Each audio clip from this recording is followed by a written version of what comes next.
about that. Representative Paul Broun joining us live from Washington this morning. Good morning, Congressman.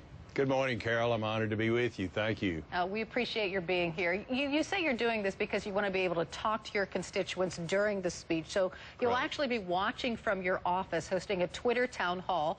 But why not be there in person and show support for maybe a bipartisan solution? Well, Carol, I've heard this campaign speech before. We've seen the proposals before, and they have not worked. And I'm interested in what my constituents have to say about how we create jobs and create a strong economy. The president's proposals have not worked before.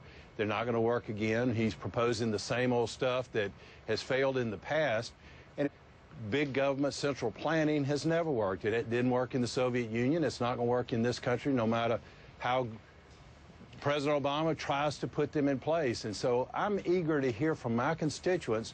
That's the reason we're doing a town hall meeting over Twitter, so people can communicate with me and tell me what they think about the president's speech, what they think we need to be doing here in Washington to create a strong economy and create jobs. Well, let's talk about your Twitter town hall. You did the same thing during the State of the Union. You said that. You said about 25 tweets, mostly criticizing the president, and I want to read some.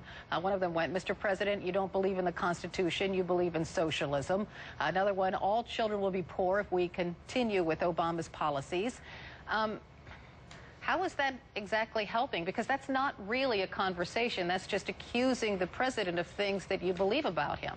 Well, we weren't holding a town hall meeting on that particular occasion.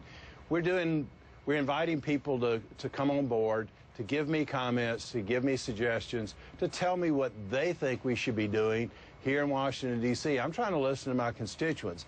Unfortunately, our president doesn't listen to many people except for his close advisors. He certainly has not listened to the American people when he forced through Obamacare or the stimulus bill. I understand you want to listen to your constituents, but right now the country needs you to represent the entire United States, not just your district, because right now the economy is in the tank and people need help.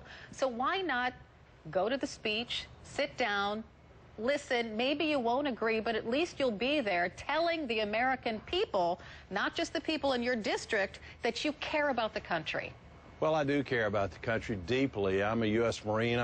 I joined the Marine Corps to defend our country. I love our country. I love liberty. And the thing that I see from the president is he's taking away liberty. And in fact, what we need to be doing is focus upon the job creators here in America, not bigger government, not central planning, and that's what he believes in. But he is the president, sir. He is the president, and you have to work with him no matter what you believe. You have to. It's just the way our system is set up. Well, Carol, you're right. We have to work together, and I work with Democrats.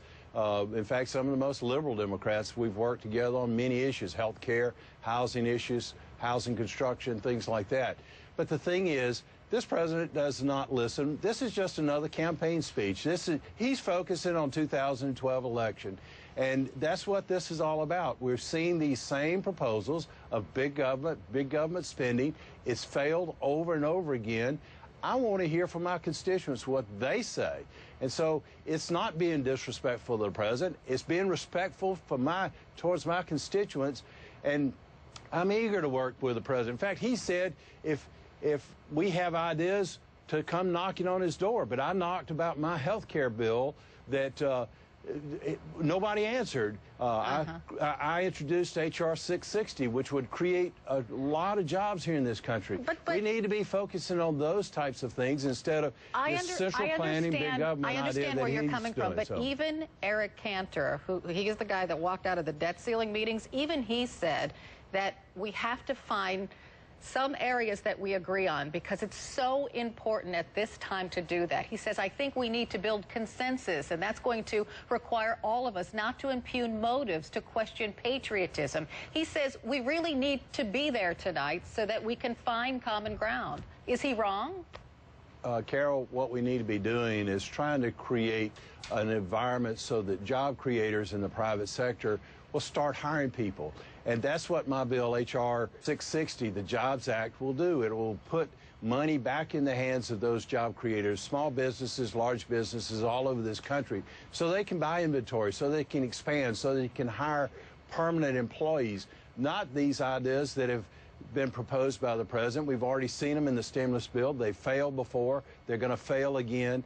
We need to start focusing on what's going to get this country back on the right course. And frankly, we can't wait till the 2012 election. We need to be doing that right now. So I'm eager to work with my Democrat colleagues in the House as well as the Senate to pass my bill and to do everything, and the president too. I've knocked on his door many times to try to propose things that make sense for America, make sense for health care, makes sense for job creation, makes sense to create a strong economy here in this country. But he doesn't listen.